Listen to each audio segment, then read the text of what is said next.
இடமலம் என்டர்டைன்மெண்ட்களுக்கு வணக்கம். இன்னைக்கு நம்ம பேச போற ஒரு டாபிக், அதாவது இப்போ சமீபத்தில் ரிலீஸ் ஆன ஒரு 3 நாளைக்கு முன்னாடி ரிலீஸ் ஆன இந்த படம். அனுபவ் சின்ஹா அவர்களுடைய இயக்கத்துல டாப்ஸி பன்னு அவர்கள், அதே மாதிரி ரேவதி அவர்கள் உட்பட பல திரைப்பட படங்களில் நடிச்சிருக்கிற அஸ்ஸின்னு சொல்லி பெயர் ஒரு படம். அஸ்ஸி அப்படின்னா 80 அப்படின்னு அர்த்தம். ஸோ அஸ்ஸி அப்படிங்கிற ஒரு படம் ஹிந்தியில் ரிலீஸ் ஆயிருக்கு. இந்த படத்தை பற்றி தான் நம்ம பேச போகிறோம். இந்த படம் எப்படி இருக்கு, இந்த படத்துல வந்து எல்லாருடைய கேரக்டர்ஸ் என்ன, எப்படி இருந்தது, இந்த படத்தினுடைய கரு என்ன அப்படிங்கிறத பத்தி தான் நம்ம பேச போகிறோம். ஸோ நான் உங்க ஹரிஷ் உங்க கூட பத்திலாம் பேசுறதுக்காக பிரியவன் வந்திருக்காங்க. வணக்கம் நரேஷ். சோ ஃபர்ஸ்ட் கதை சுருக்கம் சொல்லிட்டு என்னன்னுட்டு. ஃபர்ஸ்ட் வந்து இந்த படம் என்ன படம் அப்படின்னா, ஒரு ஃபேமிலி லைஃப் வாழ்ந்துட்டு இருக்காங்க. ஒரு ஒரு ஒரு பெண் வந்து ஒரு ஃபேமிலி லைஃப் வாழ்ந்துட்டு இருக்காங்க. கணவருடையும் அவங்களுடைய மகனோடையும் குழந்தையோடையும் வாழ்ந்துட்டு இருக்காங்க. அவங்க ஒரு ஸ்கூல்ல டீச்சராக இருக்காங்க. இவர் வந்து ஒரு சூப்பர் மார்க்கெட்டில் சூப்பர்வைசராக ஒர்க் பண்ணிட்டு இருக்காரு. அந்த பையன் படிச்சுட்டு இருக்கான், ஸ்கூல் படிச்சுட்டு இருக்கான். அப்படி இருக்கிறப்போ ஸ்கூலில் வந்து ஒரு ரீயூனியன், ஒரு பார்ட்டி மாதிரி ரன் ஆகுது. அந்த பார்ட்டி முடிச்சுட்டு அந்த லேடி வரதுக்கு டைம் ஆகிறப்போ அவங்க வந்து ரொம்ப லேட்டாக வராங்க. அந்த டைமில் சாலையில் போகிற ஒரு 4 பேர் காரில் வராங்க. காரில் வந்து அந்த லேடியை கடத்தி செக்ஷுவல் ஹராஸ்மெண்ட் பண்ணி அவங்கள வந்து ரயில்வே ட்ராக்ல தூக்கி போட்டு போயிடுறாங்க. அடுத்த நாள் காலையில் இந்த விவகாரம் தெரிய வருது. இந்த விவகாரம் தெரிய வந்ததுக்கப்புறம் அந்த குற்றவாளிகளை கைது பண்ண சொல்லி காவல்துறை நிறைய முயற்சி பண்ணாங்க. 4 பேர் அரெஸ்ட் பண்ணுறாங்க. இவங்க கிட்ட வாக்குமூலம்லாம் வாங்குறாங்க. டாப்ஸி அவங்க தான் வந்து வழக்கறிஞராக அந்த பெண்ணுக்கு வந்து ஆஜராகிறாங்க. அப்போது அந்த அந்த கோர்ட்டில் வந்து டாப்ஸி சொல்கிறாங்க 5 பேர் இருந்தாங்க அப்படின்னு. இல்லை, காவல்துறை 4 பேர் தான் இருந்தாங்க அப்படின்னு சொல்கிறப்போ டிஎன்ஏ டெஸ்ட் பார்க்க சொல்கிறாங்க. அந்த கோர்ட்டில் இந்த கேஸை விசாரிக்கிற ஜட்ஜா வந்து ரேவதி அவங்க தான் அடிச்சாங்க. டிஎன்ஏ டெஸ்ட் பண்ண சொல்கிறாங்க. டிஎன்ஏ டெஸ்ட் வந்து நெகட்டிவ்னு வருது. செகண்ட் டைம் டிஎன்ஏ டெஸ்ட் பண்ணுங்க அப்படிங்கிறாங்க. அப்பவும் நெகட்டிவ் அப்படின்னு வருது. இதனால குற்றவாளிகளுக்கு ஜாமீன் கிடைக்குது. இந்த வழக்கை டாப்ஸி எப்படி வந்து ரன் பண்ணி கொண்டு போகிறாங்க, பாதிக்கப்பட்ட பெண்ணுக்கு நீதி கிடைச்சதா அப்படிங்கிறத ரொம்ப அழகாக ஒரு கிரைம் த்ரில்லராக ரொம்ப அழகாக கொண்டு போயிருக்காங்க அப்படின்னு பார்க்க முடியுது. நிறைய விஷயங்கள், இந்த கதை சம்மந்தப்பட்ட நிறைய விஷயங்கள் பேச வேண்டியிருக்கு. ஸோ இந்த படத்தினுடைய கதை இதுதான். இதுக்கப்புறம் நம்மளுடைய ஒப்பீனியன்ஸ் என்னங்கிறது. ஷானிஷ், இந்த பாலியல் பலாத்காரம் சொல்ற இதுக்கு முன்னாடி அந்த பாலியல் பலாத்காரம் கூட வந்துட்டு ஒரு கவுண்ட் பண்ணி பண்றாங்க பாரு. கொடுமையில கொடுமை அப்படின்னு அவங்க எண்றாங்க. 89, 90, 91. சத்தியமா மனுஷங்களா மிருகங்களடா நீங்க அப்படின்னு கேக்குற மாதிரி வந்துட்டு அந்த அளவுக்கு ஒரு வெறி பிடிச்சு அலைறாங்கன்றதுதான். சோ அந்த பாலியல் பலாத்காரம்ன்ற பேருக்கு மேல வேற ஏதாச்சும் வச்சா நல்லா இருக்கும்ன்றதுதான். அதுக்கு முன்னாடி இந்த பரிமான்ற கேரக்டர் ஆகட்டும், வினய் ஆகட்டும், இந்த டிஜிட்டல் உலகத்துல அந்த ஒரு பையனை வளர்க்குறாங்க அப்படின்னு தான் காட்டப்படுது. மத்த பெண் குழந்தைங்க கிட்ட எச்சரிக்கையா இருக்க வேண்டியதை அந்த சொல்றதை விட வந்துட்டு தன் மகன் துருவ வந்துட்டு இதெல்லாம் கத்துக்கோ அப்படின்னுட்டு ஒவ்வொரு விஷயத்தையும் வந்துட்டு பார்க்க வைக்கிறாங்க. லைக் கடைசியா வந்துட்டு அந்த தெரிஞ்சவர் கூட அந்த இதுல கன் ஷாட்ல கூட வந்துட்டு அந்த ரத்தம் ஆறா ஓடிட்டு இருக்கும் போது அந்த பையன் பாக்குறப்ப அவங்க அம்மா கண்ணை மூடுறாங்க. But still he wants to see the world அப்படின்றது தான் காட்டுறாங்க. ஸோ குழந்தைங்களுக்கு சொல்லி வளர்த்து விடுறது நல்லது அப்படின்னு தான். ஏன்னா கோச் சீன்ல கூட வந்துட்டு எல்லா குழந்தைங்கள ஸ்கூல் கிட்ஸ் எல்லாம் கூட்டிட்டு வந்து உட்கார வச்சிருந்தாங்க. இந்த வழக்குல வந்துட்டு நிறைய விஷயங்கள் வந்துட்டு போகுது. என்ன சொல்றது, அந்த பரிமாக்கு அகெயின்ஸ்டா எவ்வளோ விஷயங்கள் போகுது.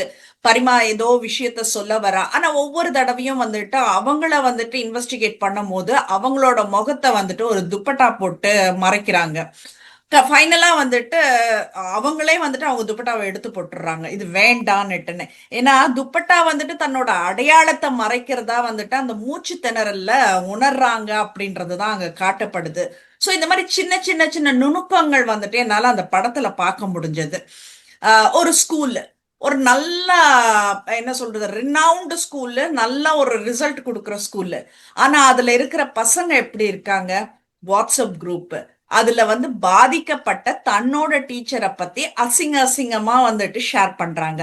அப்ப அவங்களோட அந்த பிரின்சி சொல்றப்போ பள்ளி கா ரிசல்ட் பெஸ்ட் ஹை, பர் பூரா பள்ளி ஃபெயிலியர் ஹோ கயா அப்படின்னு சொல்லிட்டுன்னு சொல்லுவாங்க. அந்த கம்ப்ளீட்டா அந்த ஸ்கூல் தோத்து போயிடுச்சு, ரிசல்ட் மட்டும் நல்லா வந்திருக்கு அப்படின்றத சொல்றப்போ அந்த பிரின்சிக்கு எவ்வளவு வலி இருந்திருக்கும் அந்த ஸ்கூல் பசங்களை பத்தி அப்படின்றத அந்த இது கொண்டு வந்து கொடுக்குறாங்க. அதே மாதிரி வந்து டாப்ஸி நீ சொன்ன டாப்ஸியோட அந்த என்ன சொல்றது நடிப்பு தான் வந்துட்டு அந்த சட்ட முதுகெலும்புக்கு நங்கூரமா இருந்தது அப்படின்னு சொல்லுவேன். நான் ரொம்ப நல்லா இருந்தது. ஒரு என்ன ஃப்ரஸ்ட்ரேட் ஆகிறதாகட்டும், எரிச்சல் ஆகிறதாகட்டும், கார்த்திக் கிட்ட வந்துட்டு நீ பண்றது நியாயமான்னு கேட்கறதாகட்டும், எல்லாமே வந்துட்டு அதுக்கான என் டாப்ஸி பார்த்தேன்னா ரொம்ப எல்லாம் ஃபேஸ்ல ரியாக்ஷன் கொடுக்க மாட்டாங்க. பட் ஸ்டில் வி கேன் அண்டர்ஸ்டாண்ட்ன்றது தான் வந்துட்டு அவங்களோட இது. அந்த ராவின்ற கேரக்டரை வந்துட்டு ரொம்ப ஸ்திரத்தன்மையோட தான் அவங்க பண்ணியிருந்தாங்க அப்படின்றது தான் சொல்லணும். ஆனா அவங்கள விட அந்த கனி கேரக்டர் எடுத்து அந்த என்ன சொல்றது ஒரு என்னமோ ஒண்ணு ஸ்ட்ராங்கா நம்ம மனசுல அடிச்சிருக்கு அப்படின்றது தான் சொல்லணும். அந்த பரிமாவோட அடையாளம் வந்துட்டு அவங்க ஒரு பரிமான்ற ஒரு அடையாளமா நடிக்கிறத விட்டுட்டு அது ஒரு நபரா நம்மகிட்ட காட்டினாங்க. அதுதான் வந்துட்டு ரொம்ப டச்சிங்கா இருந்தது. அதுக்கு மேற்பட்டு வந்துட்டு இந்த இன்னொரு விஷயம் எனக்கு பாதித்த விஷயம் என்னன்னா, குற்றவாளிகளை சட்டத்தின் முன்ல நிறுத்துவதற்கு அவங்க முயற்சி பண்ற ஒரு கொடூரமான குற்றவியல் நீதி அமைப்பு, அதுக்கப்புறம் அந்த சமூக அலட்சியத்தால் பாதிக்கப்படுதுன்றதுதான். அங்க என்ன குற்றவாளிகள் எல்லாம் இவங்க நிரபராதி என்பதற்கு தான் ஆதாரங்களை தேடுறாங்க, அதுக்கான ஆதாரங்களை தான் சமர்ப்பிக்கிறாங்க. ஒரு குற்றவாளியை குற்றவாளின்றதுக்காகலாம் அங்க நிறைய போராட்டங்கள் கிடையாது, அவங்க நிரபராதின்னு சொல்றதுக்கு தான் வந்துட்டு அவ்வளவு போராட்டமா இருக்கு. அதே மாதிரி இந்த குரங்குகள்ல வச்சு அந்த சோதனைக்கு வச்சிருந்த டிஎன்ஏ ஆதாரத்தை மென்னுச்சு அப்படின்னு சொல்றதாகட்டும் ரொம்ப கன்றாவியா இருந்ததுன்னே வச்சுக்கோயேன். இப்படி எல்லாம் கூடவா வந்து ஒரு கோர்ட்ல போய் சொல்லுவாங்க. இப்ப ஆஸ் அ ஜட்ஜ் ரேவதி அவங்க என்ன பண்ண முடியும்? அவங்க சாட்சிகளை மட்டும் தான் கேட்டுட்டு இருக்க முடியும். எத்தனை சாட்சிகள் வருதோ அதை வச்சுதான் அவங்க தீர்ப்பு கொடுக்க முடியும். அவங்களும் வந்துட்டு இதெல்லாம் சாத்தியமானுட்டு யோசிக்கிற அளவுக்கு வந்துட்டு அங்க கொடுத்த அந்த குற்றவாளிகளை நிரபராதி ஆக்குறதுக்காக அவங்க கொடுக்குற எவிடன்ஸுங்கெல்லாம் வந்துட்டு சூப்பரா இருந்ததுன்னு சொல்லணும். ஸோ ரொம்ப பாதிக்கப்பட்ட ஒரு விஷயமா இருந்தது. நம்ம வந்துட்டு ஒவ்வொரு தடவையும் இந்த பாலியல் பலாத்காரம் பேசிட்டே தான் இருக்கும். இப்ப நாம இந்த இன்டர்வியூ இப்ப இந்த ரிவ்யூ பண்ணிட்டு இருக்கிறப்ப கூட எங்கேயோ ஒரு இடத்துல அது நடந்துட்டு தான் இருக்க போகுது. ஸோ இதை தடுக்கிறதுக்கு முடியவே முடியாதான்றது தான் வந்துட்டு டாப்ஸியோட கடைசி குரலா இருந்தது. அந்த பிஃபோர் வர்டிக்ட்னு சொல்லிட்டுன்னா அந்த வார்த்தை சொல்றப்போ இங்க இது இது என்ன 6 வயசு குழந்தை, 6 மாச குழந்தை, அங்க 80 வயசு கிழவி, எல்லாருமே வந்துட்டு பாதிக்கப்படுறாங்க. அப்ப இதுக்கு முடிவு என்ன அப்படின்றது தான் வந்துட்டு சொல்ல வராங்க. ஸோ ரொம்ப கஷ்டமா இருந்தது படம் பார்க்கறதுக்கு. அதுவும் வந்துட்டு அந்த மெயின் அந்த ஹீரோயின் கேரக்டர் வந்துட்டு அப்படியே கொஞ்சம் கூட யோசிக்காம எப்படி பாதிக்கப்பட்டிருந்தாங்க, எப்படி அதோட என்ன சொல்றது அவங்க அந்த காலு கையை உதைச்சிக்கிறது, ஷாக் கொடுக்கறது எல்லாமே வந்துட்டு நம்ம உண்மையிலேயே யாரையோ பாதிக்கப்பட்டவங்கள வச்சுதான் எடுத்தாங்களோன்ற அளவுக்கு வந்துட்டு ஒரு உயிர் கொடுத்திருந்தாங்க அந்த கேரக்டருக்குன்னு சொல்லுவேன். This is what I felt. Harish, உன்னோட ஒப்பீனியன் என்ன? ஹீரோயின் கனி குசோதி பத்தி சொல்லணும்னா ஷீஸ் அன் எக்ஸலண்ட் ஆக்டர். அவங்க வந்து நேஷனல் அவார்டு வாங்கின ஒரு எக்ஸலண்ட் ஆக்டர். அவங்கள இந்த ரோல் பண்றதுக்கு சூஸ் பண்ணியிருக்காங்க அப்படிங்கிறது ரொம்ப பெரிய விஷயம். கனி குஸ்லி அதை பண்றதுக்கு ரெடியா இருந்தாங்க அப்படிங்கிறது இன்னொரு பெரிய விஷயம் நான் பார்க்குறேன். எனக்கு இந்த படத்துல வந்து பிடிச்ச விஷயம் அப்படின்னா ஒரு சாங் இருக்கு, மேரி மாய் தேரி யாட் அப்படின்னு சொல்லி ஒரு சாங் இருக்கு. ஒரு தாயோடைய வழியை ரொம்ப அழகா ரொம்ப ஹார்ட் ஃபைட் எமோஷனலா சொல்லியிருப்பாங்க. அது ரொம்ப பிடிக்கும். அதே மாதிரி அந்த பையன் சின்ன பையன் வந்து கேட்பான் அவங்க அம்மாட்ட, ஐ லவ் யூங்கிறத எப்படி எக்ஸ்பிரஸ் பண்ணணும் அப்படின்னு கேட்பான். ஸ்டார்டிங் அங்கதான் ஆரம்பிக்கும். ஐ லவ் யூங்கிறத எப்படி எக்ஸ்பிரஸ் பண்ணணும் மலையாளத்துல அப்படின்னு கேட்பான். இவங்க கண்ணியும் வந்து ஷீஸ் ஃப்ரம் கேரளா, அவங்களுடைய ஹோம் டவுனே கேரளா தான். ஸோ அதனால வந்து அவங்களுக்கு அந்த மலையாளம் தெரியும் அப்படிங்கிறதுனால அவங்க மலையாளத்துல சொல்றாங்க. இந்த மாதிரி சொல்லணும் அப்படின்னு சொன்னப்போ அவங்க வந்து பாதிக்கப்பட்டு வீட்டில் வந்து உட்காந்துருப்பாங்க, சுற்றி அத்தனை பெண்கள் உட்காந்துருப்பாங்க, அவங்களுக்கு ஆறுதல் சொல்லிட்டு இருப்பாங்க. அப்போ அந்த பையன் வந்து சொல்லுவான், ஞான் என்னை பிரேமிக்கணும் அப்படின்னு. ஸோ அந்த அந்த ஒரு பாண்டு அவ்வளவு அழகா காட்டுறதுங்கிறது ரொம்ப பெரிய விஷயம் நான் பார்க்குறேன். ரெண்டாவது, ஒரு குடை மனிதன் வந்து கொலை பண்றாரு, குற்றவாளிகளுக்கு வந்து ஒரு தண்டனை கிடைக்க மாட்டேங்குது அப்படின்னு சொல்லி ஒரு ஃப்ரஸ்ட்ரேஷன்ல சட்டம் இப்படிதான் இருக்கும் அப்படின்னு சொல்லி கொடை மனிதன் குற்றவாளிகளை கொலை பண்ற அப்படிங்கிறத காட்டுறது. அதை இவங்க தாப்சி எதிர்க்கிறது. அதே மாதிரி குற்றங்கள் நடக்கிற சம்பவங்கள், அந்த குற்ற சம்பவங்கள் நடக்கிற அந்த சிசிடிவி ஃபுட்டேஜஸ் எல்லாம் வந்து காணாம போகுது. குரங்கு வந்து சிசிடிவி அந்த கேமரா வந்து பிக்சர் எறிஞ்சிட்டாங்க, அதுல இருந்து எங்களுக்கு வந்து கம்ப்ளீட்டா எதுவும் ஒர்க் ஆகலைன்னு போலீஸ்லன்னு சொல்றாங்க. சிவன் டெஸ்ட் அந்த இதை வந்து அப்படியே சாம்பிள்ஸ் எல்லாம் மாத்துறது. எல்லாமே வந்து ரொம்ப பர்ஃபெக்டா கொடுத்துருக்காங்க அப்படின்னு சொல்லுவேன். நான் இதுல சொல்ல விரும்புறது என்னன்னா, இந்த பாலியல் வன்கொடுமை அப்படிங்கிறது ஒரு விஷயம் நடந்துட்டு இருக்கு. இப்போ கூட இங்க சென்னையில ஒரு சம்பவம் நடந்திருக்கு. ஒரு 54 வயது பெண், அவங்களுக்கு வந்து இங்க ஜேஜே நகர், சென்னை ஜேஜே நகர்ல வந்து ஒரு பாலியல் வன்கொடுமை சம்பவம் நடந்திருக்கு. இப்போ ஒரு 2 hours பேக் நடந்த விஷயம் இது. ஸோ இத்தனைக்கும் அந்த அந்த பெண் வந்து யாசாகம் கேட்டுக்கிட்டு இருக்கிற ஒரு ஷி வாஸ் பெக்கர். அவங்கள வந்து போதையில ஒருத்தர் வந்து தகாத முறையில் பயன்படுத்தி ரேப் பண்ணியிருக்காரு அப்படிங்கிற ஒரு குற்றச்சாட்டு வந்திருக்கு. ஸோ இது மாதிரி தமிழ்நாடு மட்டும் இல்லை, இந்தியாவில் நிறைய இடத்துல இருக்குது. இப்போ உண்மையிலேயே டாப்ஸி சொன்ன மாதிரி 20 நிமிஷத்துல இவ்வளவு கேசஸ் ஃபைல் ஆகுது அப்படிங்கிறது உண்மைதான். அது தடுக்கிறதுக்கான வாய்ப்புகள் என்ன இருக்கு அப்படிங்கிறது எனக்கு தெரியல. ஏன்னா நிர்பயா கேஸ்ல 17 வயசுல ஒருத்தவங்க உள்ள தூக்கி வச்சாங்க. 18வது வயசு சிறுவர் சீர்திருத்த பள்ளியிலிருந்து வெளியில வந்தான். அவ்வளவுதான். அவனுக்கு ஒரு தையல் மிஷின் கொடுத்துட்டு மறுவாழ்வு கொடுக்குறோன்னு அனுப்பி வச்சாங்க அந்த பையனை. நீங்க மறுவாழ்வு கொடுக்கறதுனால அந்த பையனுடைய கேரக்டர் மாறுச்சா அப்படின்னா எனக்கு தெரியல. ஆனா அதனால அந்த குற்றம் குறையல. 2013 கனிமொழி அவர்கள் நான் ஹிந்துல ஒர்க் பண்ணிட்டு இருந்த டைம் அது, அவங்க ஒரு ஆர்டிகல் எழுதினாங்க. an eye for an eye makes the whole world blind அப்படின்னு சொல்லி மகாத்மா காந்தி சொல்லியிருக்காரு அப்படின்னு சொல்லிட்டு ஷிபன்லால் சக்சேனா சொன்ன சில விஷயங்கள் சொல்லியிருக்காங்க. அதுல some argue that the death punish some argue one second. Some argue that the death penalty is the only way to deter heinous crime, especially violence against women and children. But a comprehensive study done last year in the United States found that there was no credible evidence that the death penalty has any different effect on crime அப்படின்னு சொல்லியிருக்காங்க. அதாவது death penalty கொடுக்கறதுனால மட்டும் இந்த மாதிரி குற்றங்களை தடுக்க முடியாதுன்னு சொல்லி தடுக்க முடியாது. நான் அதை அக்செப்ட் பண்ணிக்கிறேன். பட் உள்ள தூக்கி வச்சா மட்டும் என்ன ஆக போகுது? பார்லிமெண்ட்ல லாஸ்ட் இயர் இதுக்கான தனி சட்டம் பாஸ் பண்ணாங்க. பில்ல எல்லா கட்சிகளும் ஆதரிச்சாங்க. எல்லா கட்சிகளும் ஆதரிச்சாங்க. யாருமே எதிர்ப்பு தெரிவிக்கல. பாஸ் ஆச்சு அந்த பில்ல. சட்டங்கள் அதுக்குன்னு வந்துச்சு. அதுக்கப்புறமா இந்த பிரச்சனைகள் தொடர்ந்து தானே இருக்கு. இது ஒரு முடிவு இல்லைங்க. ஸோ இதுக்கு முடிவு கட்ட வேண்டிய பொறுப்பு கவர்மெண்ட் கையில தான் இருக்கு. இப்போ வந்து ஆர்டிகல் 15 வந்து நீங்க ரீமேக் பண்ணி தமிழ்ல நெஞ்சுக்கு நீதி நடிச்சுக்கலாம். ஆனா பொறுப்புன்னு வந்ததுக்கு அப்புறம் அந்த பொறுப்பை நீங்க கையில எடுத்துக்கிட்டு இதை தடுக்கிறதுக்கு என்ன வழின்னு பார்க்கணும்ல.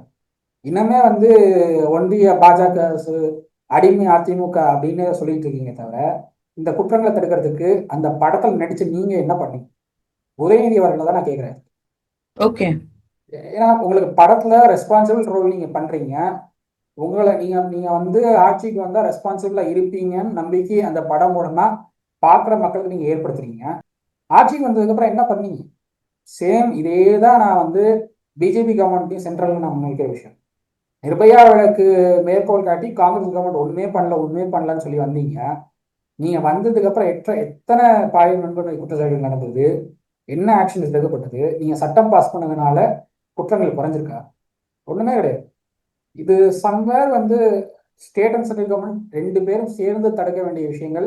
இது எனக்கு தெரிஞ்சு போதைப் பொருள் விற்பனையினால மட்டுமே வரக்கூடிய விஷயங்களா நான் பார்க்கலாம். இல்ல, இது வேற. இது வேற ஏதோ பசங்களுக்கு வேற ஏதோ பிரச்சனை இருக்குன்ற மாதிரி தான் தோணுது. எனக்கு தெரிஞ்ச ஸ்கூல்லயே ப்ராப்பர் கவுன்சிலிங் கொடுத்துடணும் அப்படின்றதுதான் நான் சொல்லுவேன். நான் ஏன்னா மந்த்லி ஒன்ஸ் ஒரு கவுன்சிலிங் போடுங்க பசங்களுக்கு. மந்த்லி ஒன்ஸ் கவுன்சிலிங் போடுங்க. அதை பண்றது என்ன அவ்வளவு பெரிய விஷயமா என்ன? பள்ளிக்கல்வித்துறை அமைச்சர், இங்க இருக்கிற பள்ளிக்கல்வித்துறை அமைச்சர் நினைச்சா நாளைக்கே ஒரு சைன் போட்டு மந்த்லி ஒன்ஸ் கவுன்சிலிங் போடலாம் ஸ்டூடெண்ட்ஸ்க்கு. இல்ல, அந்த ரேப் போட்டு சீன்ல பாத்தேன்னா ஹிஸ் கவுண்டிங் த நம்பர்ஸ். எனக்கு அதுதான் என்னடா பண்றீங்கன்ற மாதிரி இருந்தது. Like the one person back சீட்ல, இன்னொருத்தவங்க இந்த ஃப்ரண்ட் சீட்ல ஷூட்டிங் தட் அந்த கேமரா எடுத்து போன்ல மொபைல்ல ஷூட் பண்ணிட்டு இருக்கான். The other person is counting the numbers. 89 90 century அடிச்சுட்டான். என்னடா சாதனை இது?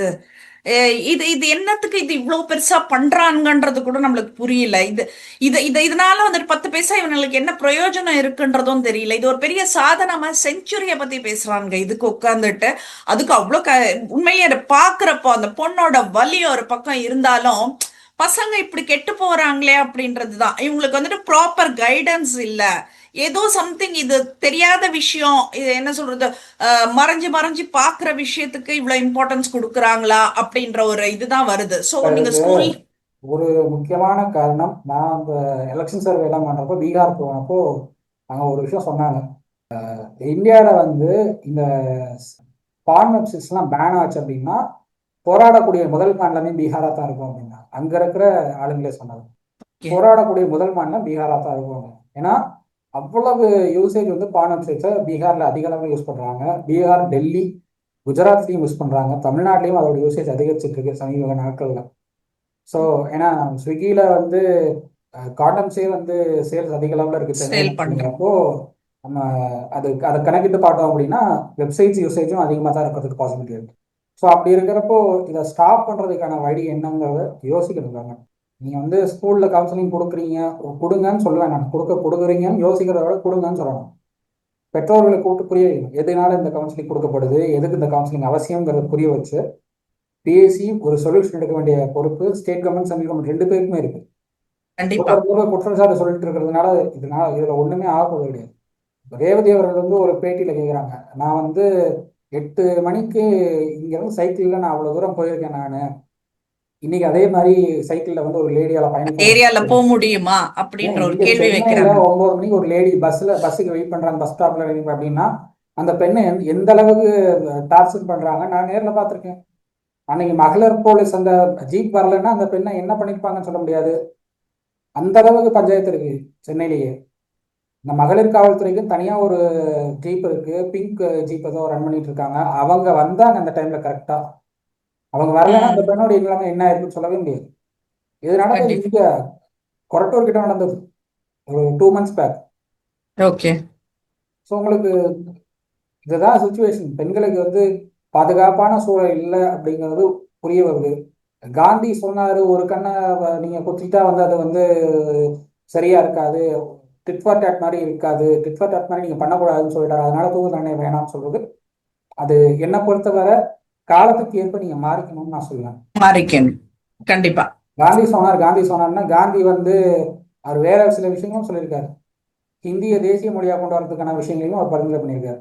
நீங்க ஹிந்தியை தேசிய மொழியை அக்செப்ட் பண்ணுவீங்களா? மாட்டீங்க. எதுக்கு காந்தி என்ன விஷயங்கள் சொல்லியிருக்காருங்கிறத யோசிச்சு பேசணும்.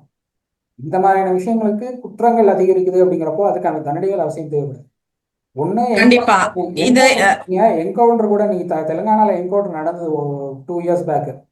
அது கூட ஒரு போலியான என்கவுண்டர்னு நீங்க ஒரு பிரச்சனை ஓடிட்டு இருக்கு. இப்போ வரைக்கும் அந்த பஞ்சாயத்து ஓடிட்டு இருக்கு. குற்றவாளிகள் உண்மையான குற்றவாளிகள் கிடையாது, தப்பிக்கப்படுறாங்க, தப்பிக்க வைக்கிறாங்க குற்றவாளிகள்னு ஒரு பஞ்சாயத்து ஓடிட்டு இருக்கு இப்போ வரைக்கும். ஸோ உங்களுக்கு இன்னொரு உதாரணம் சொல்லணும்னா இங்க அண்ணா நகர் அந்த 10 வயது சிறுமி பாலியல் வன்கொடுமை விவகாரம். போலீஸ் இன்ஸ்பெக்டர் வந்து அந்த பொண்ணுகிட்ட பேசிட்டாங்க, மிரட்டுறாங்க. இன்னும் சொல்லணும்னா அந்த பொண்ணை மிரட்டுறாங்க. மிரட்டுறாங்க. அந்த ஆடியோ வந்துச்சு. நான் கூட ஷேர் பண்ணேன் என்னுடைய ட்விட்டர் அக்கௌண்ட்ல. நான் கூட ஷேர் பண்ணேன். எனக்கு நோட்டீஸ் வந்துச்சு. எப்போ நோட்டீஸ் வந்துச்சு? அந்த கேஸை சிபிஐக்கு மாத்துங்க ஹைகோர்ட் சொன்ன அடுத்த நாள் எனக்கு நோட்டீஸ் வந்துச்சு தமிழ்நாடு போலீஸ்ல இருந்து. ஜூரிஸ்டிக்ஷனே இவங்களோட ஜூரிஸ்டிக்ஷன் கிடையாது, ஆனா எனக்கு நோட்டீஸ் வந்துச்சா. அதுக்கப்புறம் கவர்மெண்ட் சைட்ல சிபிஐ அப்பீல் போகக்கூடாது, சிபிஐக்கு இந்த கேஸ் போகக்கூடாதுன்னு அப்பீல் போனாங்க. இது ஒண்ணு குற்றவாளிகளை நீங்க வந்து சேவ் பண்ற மாதிரியும் இருக்கு நீங்க இப்படி பண்றதெல்லாம். இன்னொன்னு குற்றங்களை மறைக்கிறதுக்கும் நீங்க உதவி பண்றீங்க. ஆர்டிஐல நான் எத்தனை எத்தனை ஆர்டிஐ அப்ளிகேஷன்ஸ் போட்டிருக்கேன். ஏதாவது ஒரு ஆர்டிஐ அப்ளிகேஷனுக்கு இத்தனை குற்றங்கள் நடந்திருக்கு, மாவட்ட வாரி இத்தனை குற்றங்கள் நடந்திருக்கு, இத்தனை வழக்குகள் பதிவு பண்ணிருக்கு, எங்கேயுமே எந்த கவர்மெண்ட்டும் சொன்னது கிடையாது இது வரைக்கும். பார்லிமெண்ட்ல ஒரு கணக்கு சொல்றாங்க, அசம்பிளியில கேட்ட ஒரு கணக்கு சொல்றாங்க. ஸோ அப்படி இருக்கிறப்போ இதுக்கு சரியான சொல்யூஷன், ஒரு தீர்வு வேணும் அப்படின்னா ஸ்டேட் அண்ட் சென்ட்ரல் கவர்மெண்ட் யோசிச்சு ஒரு சட்டத்தை பாஸ் பண்ண வேண்டியது அவசியம் இருக்கு. கண்டிப்பா. ரெண்டாவது கவுன்சிலிங் அவசியம். இன்னைக்கு இருக்கிற ஸ்கூல் ஸ்டூடெண்ட்ஸ்க்குலாம் கவுன்சிலிங் அவசியம். மொபைல் ஃபோன் யூஸ் பண்ணக்கூடாதுன்னு சொல்லிட்டாங்க. ஆனா இன்னைக்கு வந்து கொரோனா பீரியடுக்கு அப்புறம் எல்லா ஸ்கூல்ஸ்லயும் சின்ன பசங்கள்ல இருந்து எல்லாரும் மொபைல் மஸ்ட் ஆயிடுச்சு. மொபைல் ஃபோன் யூஸ் பண்ணிட்டு தான் இருக்காங்க. யார் என்ன வெப்சைட் அக்சஸ் பண்றாங்கன்னு சொல்ல முடியாது. அதை தாண்டி ஸ்கூல்ஸ் எல்லாம் ஃப்ரீ வைஃபை கனெக்ஷன்ஸ் கொடுக்க ஆரம்பிச்சிட்டாங்க. டேப் யூஸ் பண்றாங்க ஸ்கூல்ஸ்ல, ஃப்ரீ வைஃபை கனெக்ஷனு. இந்த வைஃபைல அந்த பசங்க என்ன பாக்குறாங்கன்னு சொல்ல என்ன முடியாது. பண்ணோம்? ஸோ அப்படி இருக்கிறப்போ ஒன்றும் பண்ண முடியும். இதுக்கு கவுன்சிலிங் கொடுத்து பசங்க மட்டும் இல்ல, வெளியில வந்து பார்த்தேன்னா, நீ சோஷியல் மீடியால பார்த்தேன்னா நிறைய பேர் வந்துட்டு வைஃபை எதுக்கு யூஸ் பண்றோம், என்ன மாதிரி யூஸ் பண்ணணும்ன்றது கூட தெரியாம அடுத்தவங்களை வந்துட்டு அடுத்த பெண்களை ஆபாசமாக பேசுறதுக்கு மட்டும்தான் அது வந்துட்டு பயன்படுதுன்றது தான் என்னோட ஒப்பீனியன் நான் சொல்வேன் நான். ஸோ என்ன சொல்றது, எங்க நம்ம கரெக்ஷன் பண்ணணும் அப்படின்னுட்டுன்னு கேட்டாக்கா ஏதோ ஒரு கார்னர்ல நம்ம டாட் வைக்க முடியாது. என்டையர் இதுலயுமே தான் நம்ம கரெக்ஷன் பண்ண வேண்டியிருக்கும். ஒரு வீட்லன்னு எடுத்துட்டாக்க யாராச்சும் ஒருத்தர் அந்த மாதிரி இருக்கதான் செய்யறாங்க. ஸோ ஒரு வீட்ல இருந்தே ஆரம்பிக்கணும் இந்த கரெக்ஷன்ஸ் அப்படின்றது தான் நான் சொல்றேன். நான் இந்த படத்துல வந்துட்டு ஃபைனலா என்ன சொல்றாங்கன்னா, காயங்கள் எல்லாம் நிவர்த்தி செய்யணும் அப்படின்றது சொல்றாங்க. அதுதான் வந்துட்டு அந்த படத்துல ஒரு குறிப்பா வந்துட்டு சொல்லி ஒரு க்ளோஷர் கொடுக்குறாங்க. பட் திறந்த என்ன காயங்களாக இருந்தாக்கா அது வந்துட்டு ஆறுறது இல்லைங்க, ரொம்ப இந்த கஷ்டம் மாதிரியான குற்றங்கள் அப்படின்றது இந்த தான். மாதிரியான குற்றங்கள்ல பாதிக்கப்படுற பெண்ணுக்கு அவங்களுடைய இயல்பான லைஃப் போறதுக்கு எத்தனை வருஷங்கள் ஆகுங்கிறது எல்லாருக்கும் தெரிஞ்ச விஷயம். கண்டிப்பா அது நீங்க திரும்ப வருமா நான் நான் வராதான்றது இல்ல இருக்கு. நான் சைக்காலஜி பண்றப்போ, சைக்காலஜி ஸ்டடியா எடுத்து பண்றப்போ, நான் இந்த மாதிரி கேசஸ் நிறைய வந்து ரெஃபரன்ஸ்க்கு பார்த்துருக்கேன்.